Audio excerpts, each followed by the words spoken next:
नमस्कार, आप देख रहे हैं खबर फास्ट और सवाल आपका के साथ मैं हूं कायनात अंसारी।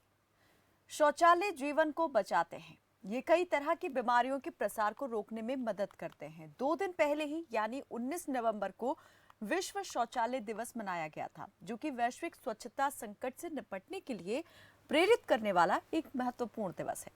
स्वच्छ भारत मिशन के अंतर्गत हरियाणा ऐसा पहला राज्य बना जिसे खुले में शौच से मुक्त घोषित किया गया।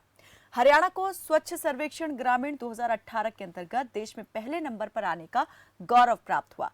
स्वच्छ सर्वेक्षण ग्रामीण 2018 के अंतर्गत देश में सर्वोच्च स्थान पाने वाले 6 जिलों में हरियाणा के 3 जिले गुरुग्राम, करनाल और रेवाड़ी शामिल रहे। एमडीयू रोहतक को देश में स्वच्छ कैंपस का अवार्ड मिला। स्वच्छता के क्षेत्र में इतने कीर्तिमान अपने नाम करने वाले उसी हरियाणा के कुरुक्षेत्र की कुछ ऐसी तस्वीरें देखने को मिलेंगी, ऐसा शायद ही किसी ने सोचा होगा, क्योंकि जो तस्वीरें हम आपको अब दिखाएंगे उन्हें देखकर शायद आप भी यही कह उठे कि क्या सच में खुले में शौच मुक्त होने का जो दावा किया गया है वो वाकई में सच है या कागजों में ही आंकड़ों की जादूगरी है। सरकार लोगों को खुले में शौच से निजात दिलाने के लिए टॉयलेट पर लाखों रुपए खर्च करने का दावा करती है, लेकिन ये टॉयलेट सिर्फ कागजों तक ही सीमित हैं। कुरुक्षेत्र में बने ई टॉयलेट बंद पड़े हैं, कुछ पर ताले लटके हुए हैं तो कुछ खस्ता हालत में हैं। जो टॉयलेट खुले हैं उनमें पानी की व्यवस्था नहीं है, नल टूटे पड़े हैं और टॉयलेट गंदगी से भरे पड़े हैं। इनकी सुध लेने वाला कोई नहीं। नतीजा यह है कि लोग खुले में शौच जाने के लिए मजबूर हैं। तो आज बात होगी इसी को लेकर कि अगर खुले में शौच मुक्त होने का दावा सरकारें करती हैं, राज्यों को खुले में शौच मुक्त होने का दर्जा दे दिया जाता है, तो फिर कहाँ हैं वो दावे और वादे जो किए जाते हैं? फिर क्यों इस तरह की बदसूरत तस्वीरें दिखाई देती हैं? क्यों लाखों रुपए खर्च करने के बाद भी सरकार के ये अभियान फेल हो जाते हैं? सवाल आपका में आज हम इसी मुद्दे के साथ हाजिर हुए हैं, क्योंकि ये तस्वीरें जो आपको टीवी स्क्रीन पर इस वक्त आंशिक रूप से दिखाई दे रही हैं वो कुरुक्षेत्र से सामने आई हैं, जहां पर ई टॉयलेट बेहद बदतर और खस्ता हालत में है। टॉयलेट तो जरूर यहां पर दिखाई दे रहा है, लेकिन उस टॉयलेट के अंदर का जो नजारा है वो नाकाबिले बर्दाश्त है, देखा नहीं जा सकता है। कुछ इस तरह की तस्वीरें हैं, तो फिर वहां पर उनका इस्तेमाल करना तो दूर की बात है। चलिए हम तस्वीरें आपको पहले दिखा देते हैं, आप भी समझ जाएंगे कि ये तस्वीरें जो हैं किस तरीके से उस कड़वी हकीकत को बयां कर रही हैं जो सरकारें यहाँ पर कहती हैं। और बड़ी एक सुंदर तस्वीर सरकारें पेश करती हैं इसको लेकर के। प्रशासन के हवाले जब इस तरह की योजनाएं हो जाती हैं तो उनका हश्र किस तरह से होता है। तस्वीरें कुछ इस तरह की हैं कि हम यहाँ पर आपको वो दिखा भी नहीं सकते हैं, क्योंकि बेहद विचलित कर सकती हैं ये तस्वीरें आपको। गंदगी का अंबार यहाँ पर टॉयलेट्स के अंदर लगा हुआ है, पानी की कोई व्यवस्था नहीं। जो टोटी है टॉयलेट के अंदर वो भी नदारद है, गायब है। पाइप बिना टोटी के दिखाई दे रहे हैं और साफ सफाई का कोई इंतजाम दिखाई नहीं दे रहा है इन टॉयलेट्स के अंदर। मैं आपको कह चुकी हूं कि हम तस्वीरें आपको नहीं दिखा सकते हैं, क्योंकि तस्वीरें दिखाने योग्य नहीं हैं। तो इतने से ही आप समझ सकते हैं कि आखिर इनके अंदर की जो हालत है वो कितनी खराब, खस्ता और बदसूरत होगी। तो चलिए उन सवालों पर भी हम नजर डाल लेते हैं जो आज खबर फास्ट ने अपने मंच के जरिए उठाने की कोशिश की है।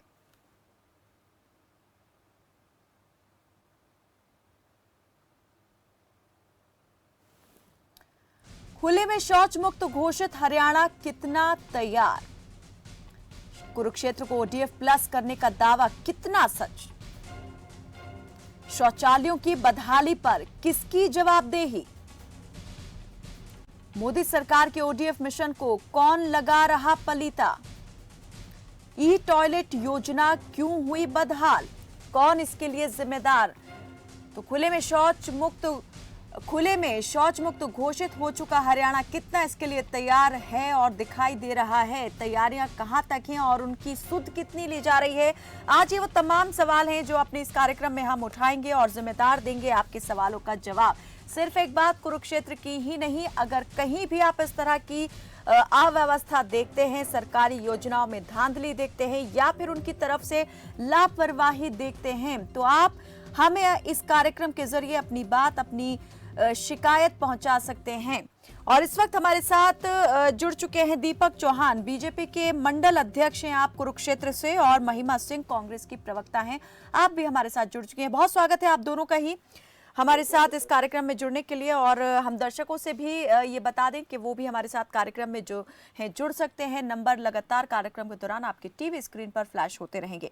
सवाल सबसे पहले बीजेपी के मंडल अध्यक्ष कुरुक्षेत्र से जो हैं दीपक चौहान से हम करेंगे। दीपक जी, आज जो तस्वीरें यहाँ पर सामने आई हैं ई टॉयलेट को लेकर, वो कई सवाल खड़े करती हैं कि व्यवस्थाएं किस तरह की हैं, कौन यहाँ पर इनकी सुध लेगा, आखिर क्यों जिम्मेदारी सुनिश्चित नहीं की जाती।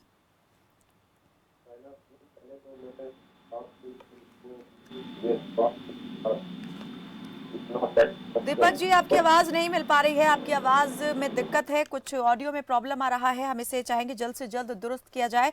महिमा सिंह हमारे साथ जुड़ी हैं। महिमा जी। कायनात जी, आपने जो तस्वीरें दिखाई हैं वो निश्चित तौर पर बिल्कुल बर्दाश्त के काबिल नहीं हैं, और निश्चित तौर पर इसका जो जिम्मेदारी है वो किसी को तो लेनी पड़ेगी। जिम्मेदारी बनती प्रशासन की है, लेकिन अभी ऑडियो ठीक नहीं है। ऑडियो ठीक हो जाने के बाद हम देखेंगे कि कैसे इसका पूरा दारोमदार 7 साल पहले रही कांग्रेस सरकार पर या नेहरू जी पर आ जाएगा। अब देखने वाली बात यह है कि इतनी बदहाली में ये टॉयलेट्स हैं। 1 साल पहले 2019 जनवरी में इसके ऊपर एक कंप्लेंट हुई थी कि जितने भी नल थे वहाँ कई जगह से नल चोरी हो गए थे, कई जगह से पॉट्स चोरी हो गए थे, कहीं से कोई दरवाजे निकाल करके ले गए थे। तो ये जो कानून की खस्ता हालत है उसकी स्थिति को बयान तो करता ही है, लेकिन ये बताता है कि यदि आप सरकार होने के नाते, आप सत्ताधारी पार्टी होने के नाते कार्य करवाते हैं, बस वो आप करवा देते हैं, उसके बाद मेंटेनेंस का आप कोई जिम्मा नहीं लेते हैं। आप इस बात का कोई जिम्मा नहीं लेते हैं। यहाँ सीवरेजेस टूटे रहते हैं शहरों के अंदर। कुरुक्षेत्र में कुछ दिन पहले मैंने खुद तस्वीरें खींच करके डीसी को ट्वीट किया था उसके विषय में कि पूरी सड़क के ऊपर जिस समय डेंगू का प्रकोप बढ़ गया था और जिस समय कोविड तो ऑलरेडी था ही, सड़कें पानी से भर चुकी थी, सीवेज के पानी से भर चुकी थी। और ये टॉयलेट इनफैक्ट 1-2 बार ऐसा हुआ कि हम लोग खुद प्रतिनिधि होने के नाते हमारा जिम्मेदारी बनती है कि हम ये विजिट करें, देखें। मैंने खुद 1-2 बार कभी कोशिश की कि कोई लेडीज टॉयलेट, कोई पब्लिक टॉयलेट मिल जाए, लेकिन ताले लगे रहते हैं। कायनात जी, ये सच्चाई है। आपकी जो छवियां हैं, जो पिक्चर्स हैं, बिल्कुल सच हैं, और इसका जवाब सरकार के प्रतिनिधि जो यहाँ बैठे हैं उनको जनता को देना ही चाहिए।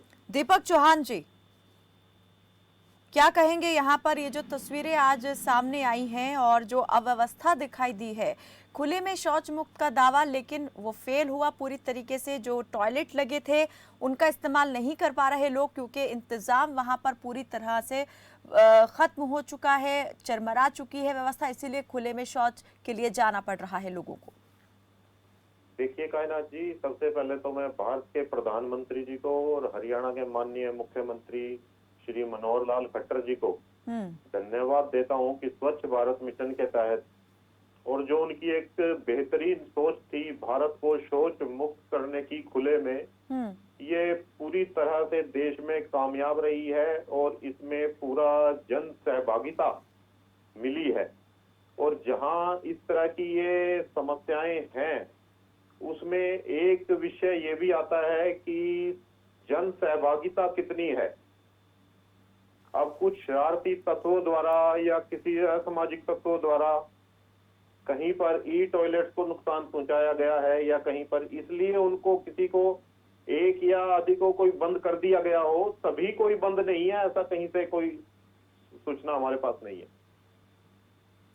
मैं कुरुक्षेत्र की नागरिक होने के नाते बहुत बार जब विजिट करती हूँ कायनात जी, ये बात बाकायदा देखती हूँ, लेडीज टॉयलेट पर तो सभी पर ताले लगे हुए हैं। आप कहें तो मैं आपको इस पर एक रिपोर्ट बनाकर भेजती हूँ, और अब इस कार्यक्रम के माध्यम से ये चर्चा होने के बाद आई विल इंश्योर कि अगले 1 हफ्ते के अंदर मैं यहाँ इस पर क्या कहेंगे आप दीपक जी, इस पर क्या कहेंगे?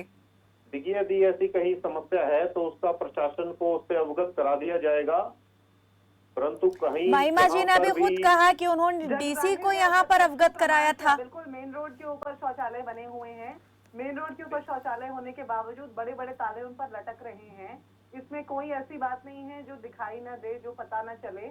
और ये ऐसा आज से नहीं है, पिछले 1.5 साल से तो मैं देख रही हूँ। देखिए, मेन जहाँ तक कुरुक्षेत्र की मेन रोड का बात है वो निर्माणाधीन है, और उसके पिछले 2 आसपास साल कहीं पर से शायद वो शायद कुछ सड़क भी पिछले डिस्टरबेंस 2 रही साल से होगी। निर्माणाधीन है, जिसकी वजह से इस बार कुरुक्षेत्र का AQI वर्स्ट रहा और यहाँ के विधायक को सरकार द्वारा फटकार मिली। ये दीपक जी, फटकार वाली तो शायद सूचना कांग्रेस प्रवक्ता के पास पहुंची होगी, मेरे पास तो ऐसी कोई सूचना नहीं है, और ना ही हमारे विधायक जी को कहीं से कोई फटकार मिली है। लेकिन जो बदइंतजामी है, अधिकारियों का जो काम है वो नहीं हो रहा है वहां पर, उसको लेकर आप क्या कहेंगे? आप अभी भी ये कहेंगे कि अगर सूचना मिलेगी, शिकायत आएगी तो इस पर कार्रवाई होगी, मैं जबकि कुछ खुद महिमा जी जन- कह रही हैं शिकायत दी, वहां पर सूचित किया गया, लेकिन फिर भी कोई काम नहीं किया गया। मैं कुरुक्षेत्र की जनता को आश्वस्त करना चाहता हूं, यदि कहीं पर किसी तरह की भी त्रुटि या किसी लापरवाही की सामने आई तो सख्त एक्शन लिया जाएगा। चलिए, इस पर हम बात करेंगे। एक दर्शक हमारे साथ जुड़े हैं, नीरज जगाधरी से जुड़े हैं। नीरज, स्वागत है आपका, रखें अपनी बात। सबसे पहले तो मैं मैडम जी आपको और दोनों राजनीति सर को और मैडम को नमस्कार करता हूँ। जी, नमस्कार। मैं मैडम जी आपके चैनल के माध्यम से 6 महीने से अपनी बात रख रहा हूँ। अगर मैं मर गया तो उसके बाद सरकार समस्या दूर करेगी या मेरी जिंदगी की समस्या दूर हो जाएगी? मेरी समस्या आपके चैनल के मध्यम से मैं 6 महीने से उठाया, आज फिर मेरा वही कर्तव्य है कि मैं यमुनानगर में प्राइवेट इंस्टीट्यूट जिसमें MBA के बच्चों को कोर्स होता है, उसमें चपरासी का काम करता हूँ। मेरा PF कट के मेरा वेतन 8,000 से कम दिया जाता है, जिसमें ना मैं अपने बच्चों की पढ़ाई करवा सकता हूँ, ना अपने घर का खर्चा चला सकता हूँ। मैं जगाधरी से हूँ, जगाधरी से विधायक है जिसका मंत्री कंवरपाल गुर्जर जी, जिनके पास मैंने 2 बार रिटर्न में लिख के दिया है, 4 बार उनके पास गया हूँ, उन्हें मेरे को बोला है कि इसमें मैं कुछ नहीं कर सकता। मेरी हाथ जोड़ के विनती है कि मुख्यमंत्री तक मेरी बात जाए। जो प्राइवेट जो इंस्टीट्यूट है जिसमें चपरासी मारी का वेतन 8,000 से कम मिलता है, सरकार वहाँ 15,000 घोषित करे, और जो मैनेजमेंट का 2.5 लाख लेती है उनके प्रति सरकार सख्त नियम बनाए कि उनके सीईओ को 10 साल की सजा का प्रावधान करे। चलिए, बहुत बहुत शुक्रिया नीरज हमारे साथ एक बार फिर कार्यक्रम में जुड़ने के लिए। और हम चाहेंगे दीपक चौहान जी, आपने जो ये दर्शक की बात सुनी है, समस्या लंबे वक्त से ये अपनी रखते आ रहे हैं, लेकिन समाधान अभी तक कोई नहीं मिल पाया है। क्या लगता है यहाँ पर ये असमानताएं जो है वो कब खत्म हो सकती हैं? इनकी जो समस्या है, क्या उसका कोई समाधान है भी सरकार के पास या नहीं?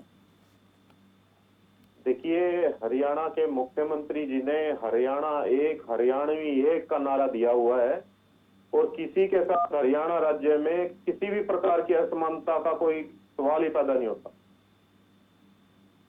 उनके साथ वेतन में असमानता को लेकर ये बार बार उठाते आए हैं अपनी बात को कि वेतन जो है इनका 8,000 रुपए है या उससे भी कम है, इस तरह से ये बताते हैं। और इसको लेकर बेहद ये आहत है कि जो मैनेजमेंट है वहाँ उनकी सैलरी जो है बहुत ज़्यादा है, लेकिन एक न्यूनतम वेतन जो है वो भी एक कर्मचारी को नहीं मिल पा रहा है। तो इसको लेकर ये चाहते हैं कि सरकार इसमें कुछ काम करे और कुछ एक्शन इसमें लिया जाए। खैर, हम मुद्दे पर आ जाते हैं कि ये जो तस्वीर हम आपको दिखा रहे थे, यहाँ पर खुले में शौच मुक्त अभियान को सफल बनाने के लिए सरकार ने जो प्रयास किए, आखिर क्यों ये प्रयास इस तरह से विफल हो रहे हैं?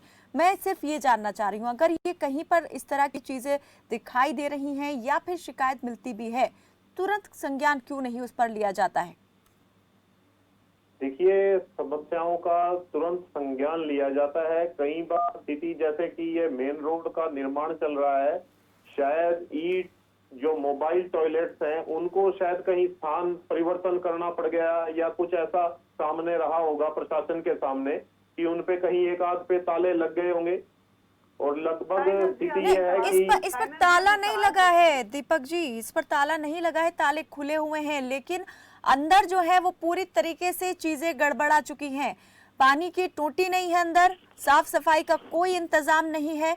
और जो संबंधित विभाग अधिकारी थे, जब उनसे इसमें हमने सवाल किया, उनसे भी पूछा गया, उनका कहना था सितंबर माह में ही जो कॉन्ट्रैक्ट जिसके हवाले था वो खत्म हो गया था सितंबर से ही, और उसके बाद से अभी तक उन्होंने कोई इस बाबत सुध नहीं ली। देखिए, नए कॉन्ट्रैक्ट के टेंडरिंग प्रक्रिया चल रही है, और इसको जल्द से जल्द कॉन्ट्रैक्ट देने के बाद इसको सुचारू व्यवस्था करवा दी जाएगी। कब होगा वो? इनसे ये पूछें, जिन सड़कों के निर्माण की ये बात कर रहे हैं, जिसके चलते ये कह रहे हैं कि ये इसके चलते कुछ दिक्कत हो गई होगी। वो सड़कों का निर्माण कितने समय से चल रहा है और इतना उसमें विलंब क्यों होता रहा है, इस बात का भी जवाब यहाँ पर इस बिल्कुल, दे इसका देंगे मैं क्या चाहूंगी जरूर दीपक जी जवाब दें, लेकिन कुछ और दर्शक जुड़े हैं उनको भी हम ले लेते हैं। लाल सिंह जींद से जुड़े हैं हमारे साथ और करीम खान जी मध्य प्रदेश से जुड़े हैं। बहुत स्वागत है आपका लाल जी, रखें अपनी बात। जी लाल सिंह जी।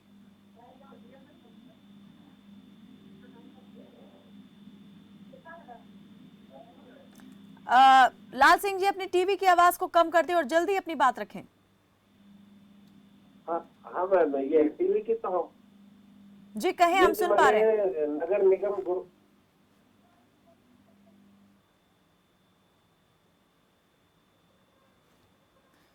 चलिए, लगता है हमारा संपर्क टूट गया है। करीम खान जुड़े हैं मध्य प्रदेश से। जी करीम जी स्वागत है आपका, रखें अपनी बात। ये जो हेलो हेलो जी जी हम सुन पा रहे हैं आपको करीम जी। मैं कह रहा हूँ ये जो खुले में शौच योजना पे इन्होंने काम कर रहे हैं, पहली बात तो इन्होंने जो शौच जी मैं इन्होंने जो शौचालय बना के दिए हैं 3 फुट के गड्ढे में कोई शौचालय बनता नहीं। यहाँ पे हमारे यहाँ भी जो काम हुए हैं 3 फीट का गड्ढा है, 1400 रुपए मजदूरी है और शौचालय बन के तैयार हो जाता है। आप सोचिए कि 1400 रुपए की मजदूरी है 3 फीट के गड्ढे में, कैसा सोप टैंक बनेगा, कैसा सेफ्टी टैंक बनेगा। ये इम्प्लीमेंट किसी भी चीज को सुचारू रूप से नहीं करते। ये अपने काम में सफाई लाए और कम से कम शौचालय जैसे बनना चाहिए। क्या आपके घर का भी गड्ढा 3 फीट रहता है सेफ्टी टैंक का? आप पहले सोचिए इस बात पे। सिर्फ नाम कमाने से कि हमने इतने शौचालय दे दिए, इतने गैस कनेक्शन दे दिए, इतने ये कर दिए, इतने वो कर दिए। मैं कोई राजनीतिक आदमी नहीं हूँ, मैं तो नैतिकता की बात करता हूँ। सवाल ये उठता है कि जो भी काम ये इम्प्लीमेंट करते हैं वो तरीके से नहीं करते, इनको तरीके से करना चाहिए। आप जाके कहीं पे भी जाके चेक कर लो, देहात के क्षेत्र में इधर भी उधर भी इनके काम के अंदर यही मापदंड मिलेगा, अलावा इसके कुछ नहीं मिलेगा। स्वच्छता का काम करना चाहे तो दूसरे विदेशों में घूमते हैं, वहां पे भी जाके स्वच्छता का देख ले। ये मैं कहता हूँ कि जो कचरे का डिब्बा है ये जगह जगह नहीं रख सकते, 20 फीट पे डब्बा नहीं रख सकते। लाखों रुपया, मैं बोलता हूँ लोगों के विकास की बात करते हैं, विकास तो लोगों का नहीं होता, इनका विकास जरूर हो जाता है। चलिए, बहुत बहुत शुक्रिया करीम खान जी हमारे साथ कार्यक्रम में जुड़ने के लिए। जी दीपक चौहान जी, कुछ सवाल यहाँ पर महिमा जी ने भी पूछे और जो दर्शक हमारे साथ जुड़े उनके भी कुछ सवाल रहे। बिल्कुल, जहाँ तक ये मध्य प्रदेश से कॉल थी, मैं इतना ही कहना चाहता हूँ कि कोई मानकों पे यदि कोई निर्माण नहीं हुआ है तो आप उसकी संबंधित अधिकारी को, प्रशासन को शिकायत दे सकते हैं। हर चीज के एक मानक तय किए गए हैं, स्टैंडर्ड तैयार हैं। अगर उन पर कोई कार्रवाई नहीं हो रही है, निर्माण नहीं हो रहा है, तो शिकायत कर सकते हैं लोकल एडमिनिस्ट्रेशन। क्या आपको लगता है कि ये शिकायतें नहीं जाती होंगी, लोग नहीं करते होंगे? बात तो वही है कि उन शिकायतों पर किस तरह से रद्देअमल रहता है। शिकायतों के लिए सीएम विंडो के भी प्रावधान है और कुछ ऊपर के अधिकारियों पे भी आप उसमें कर सकते हैं यदि कोई लोकल स्तर पर आपकी नहीं सुनता है तो। कुलदीप एक और दर्शक हमारे साथ जुड़े हैं, आगे हम आपसे इस पर बात करेंगे। यमुनानगर से जुड़े हैं कुलदीप, स्वागत है आपका, रखें अपनी बात। मैडम जी, ये जो स्वच्छ भारत का अभियान जो सरकार ने चलाया था ना, शुरू में तो ठीक था। अरे गांव में ट्रैक्टर ट्राली आती थी कूड़ा करकट उठाने के लिए, वो अब बंदेगी और कूड़ा करकट अब भी गांव में वैसी है। दूसरा सवाल मेरा है सरकार से, मैं जगाधरी नीरज की तरह मैं भी आपके पास तकरीबन रोज ही फोन कर रहा। मेरा जो होड़ का मसला है रोल नहीं रहा, पेमेंट भी कर दी सरकार ने और अफसर मेरा काम नहीं कर रहे। 6 महीने से मैं लगातार परेशान हूँ। मैंने 3 किले जो होंगे बोए थे, 3 किले पानी भर गया जोड़ के और फ्लोएगा, तो मैं कहाँ। कुलदीप जी, मैं आपसे ये जानना चाहूंगी कि आपने संबंधित विभाग अधिकारी को इस मामले में शिकायत की थी? कई बार शिकायत कर लीजिए। सीएम विंडो पर गए थे आप? सीएम विंडो पर गए थे? सीएम विंडो पर शिकायत की थी आपने? हाँ जी, सीएम विंडो पर दरखास्त दी थी। मतलब मैं चाहती हूँ एक बार बता दें आप कहाँ आप शिकायत डाल चुके हैं, कितनी बार डाल दी है, कब से डालते आ रहे हैं और क्या उसका जवाब मिला? मैडम मैंने 3 बार सीएम बिंदु को दरखास्त दी। उसके बाद वो अधिकारी मेरे पास आया, वो एक एप्लीकेशन लिखी उसने, वो मेरे से कहने लगा भी इस पर साइन कर दे। मैंने उस पर साइन नहीं करे। वो उसके बाद वो सरपंच पर चला गया। सरपंच ने उससे लिख कर दे दिया, 2 महीने का टाइम है, फिर 2 महीने बाद जोड़ की कटाई करी शुरू। उसके बाद भी काम नहीं करे। उसके बाद फिर उन्हें फोन कराया। नहीं, ऐसा क्या था एप्लीकेशन में जो आपने कहाँ गिरूंगा काट लगा। मैंने उससे कहा मेरे खेत खाली पड़े, पानी भर गया, मैं ही नहीं घेर दे काट का मड़वा दो। काट दे नहीं। सरकार जितने सरकारी अफसर है, सरकार का कोई कंट्रोल नहीं जब पर है, बेलगाम है सारे अफसर। दीपक चौहान जी सुन रहे हैं आप। बहुत बहुत शुक्रिया कुलदीप जी हमारे साथ कार्यक्रम में जुड़ने के लिए। एक और दर्शक हमारे साथ जुड़े हैं, आप सिंह जुड़े हैं हमारे साथ हिसार से। बहुत स्वागत है आपका, रखिए अपनी बात। जी सिंह जी, आप सिंह जी सुन पा रहे हैं हमें? हाँ जी सुन पा रहे हैं जी। हम वहाँ चले गए जी पंचकुला रैन बसेरा में जी। जी रैन बसेरे के टॉयलेट के, हाँ जी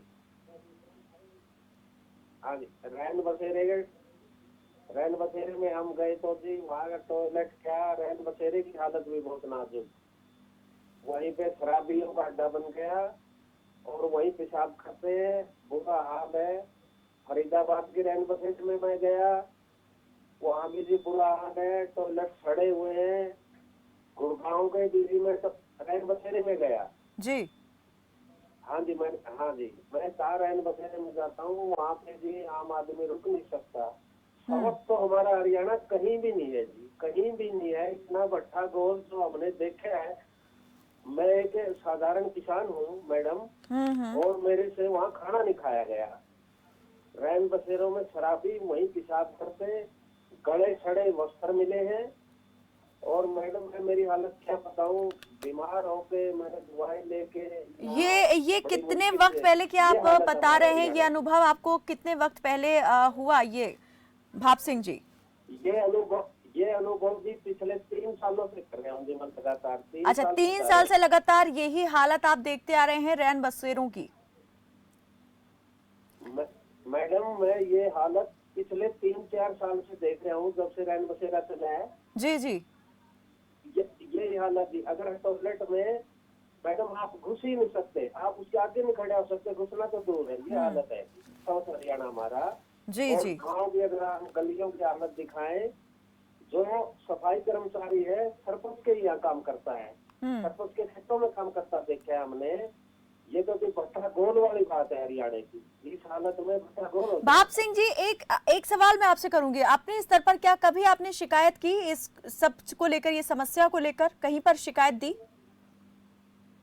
हाँ जी, शिकायत करने। भाप सिंह जी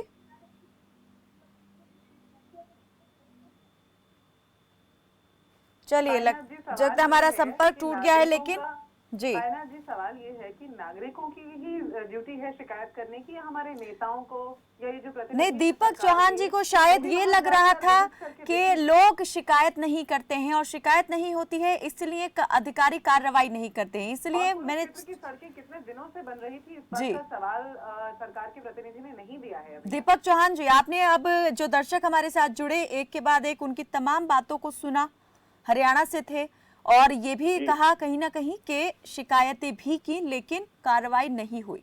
सवाल यही है कि आखिर क्यों इस तरह की चीजें जो हैं वो सामने लगातार आ रही हैं? अगर प्रशासन है, अधिकारी हैं, सैलरी ले रहे हैं, तो फिर काम क्यों नहीं? देखिए, यदि इसी प्रकार की कहीं पर कोई ऐसी समस्या है और किसी अधिकारी ने उस पर एक्शन नहीं लिया, तो एक उससे ऊपर का कोई चैनल है, उस पे आप शिकायत कर सकते हैं। और मुझे नहीं लगता कि जैसा कि ये अभी कॉल थी और ये कह रहे थे कि रैन बसेरों की, इन्होंने रैन बसेरों के नाम पर कोई कॉल नहीं की कि कहीं पर ऐसा सामाजिक तत्वों द्वारा, कहीं शराब द्वारा, कहीं उसमें। हिसार से जुड़े थे एक दर्शक हमारे साथ भाप सिंह, जिन्होंने ये समस्या बताई कि पिछले 3 से 4 साल से वो रैन बसेरों की इस तरह की हालत देख रहे हैं। पंचकुला चले गए, गुरुग्राम चले गए, और 1-2 जगह के और नाम उन्होंने बताए जहां उन्होंने कहा कि रैन बसेरों में ये स्थिति देखने को मिलती है। खाना आप नहीं खा सकते हैं, शौचालय का आप इस्तेमाल नहीं कर सकते हैं, तो मैं ये जानना चाह रही हूँ, जो यहाँ पर विभाग इनका इंतजाम देखते हैं, क्या आपको लगता है वो ठीक तरीके से अपनी जो काम है उसको कर रहे हैं? देखिए, अधिकारियों की लापरवाही कहीं ना कहीं सामने आती है और उस पे एक्शन भी लिया जाता है। जो सरकार के या किसी मंत्री के या मुख्यमंत्री जी के पोर्टल पे कोई समस्या आती है तो उसके पे एक्शन लिया जाता है।